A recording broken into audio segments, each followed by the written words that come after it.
प्रभु यीशु मसीह के महान नाम से और एक बार इस नए दिन के लिए मैं परमेश्वर का धन्यवाद देता हूं।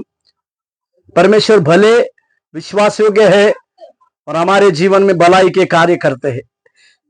दूसरा इतिहास उसके 16वें अध्याय के 9वें वचन की ओर हम अपने ध्यान को देंगे।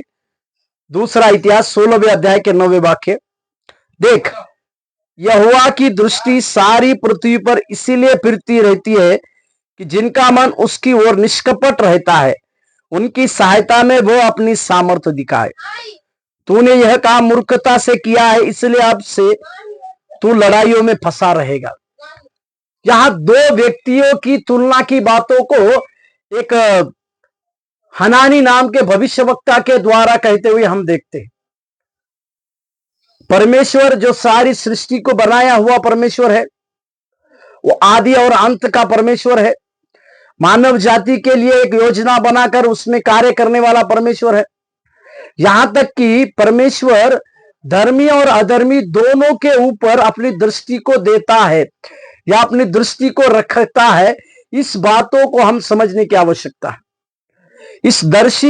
ये जो दर्शी था या भविष्यवक्ता था, परमेश्वर उन दिनों में किसी दर्शी को अपने राज्य में कुछ बातें होती थी, अकाल आने के बाद या आने वाली परिस्थितियों में क्या होने वाला, इसके लिए भविष्यवक्ता को या दर्शी लोगों को पूछते थे।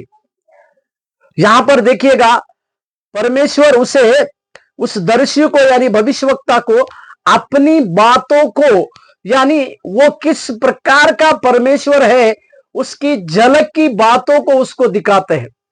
यहां पर लिखा हुआ, परमेश्वर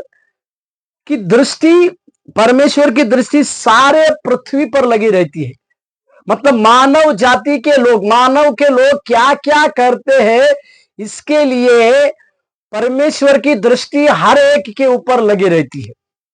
और साथ ही साथ उस जो मनुष्य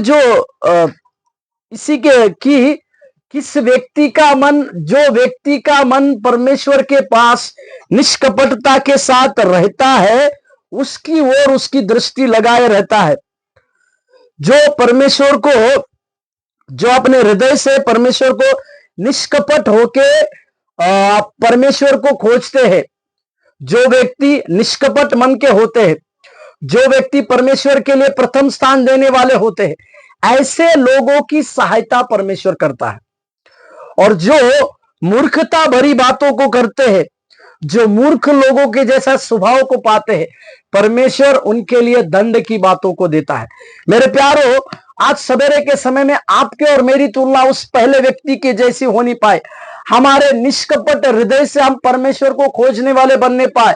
हमारे इस निष्कपट मन से हम परमेश्वर को ढूंढने वाले बनने पाए, ताकि जब हम निष्कपट मन से परमेश्वर को ढूंढेंगे तो परमेश्वर हमें सहायता करेगा। प्रभु आपको, हम इसी के अनुसार परमेश्वर से उस सहायता पाने हेतु हम परमेश्वर की बड़ी दया और अनुग्रह आपके जीवन में मांगते। प्रभु आपको आशीष दे। धन्यवाद।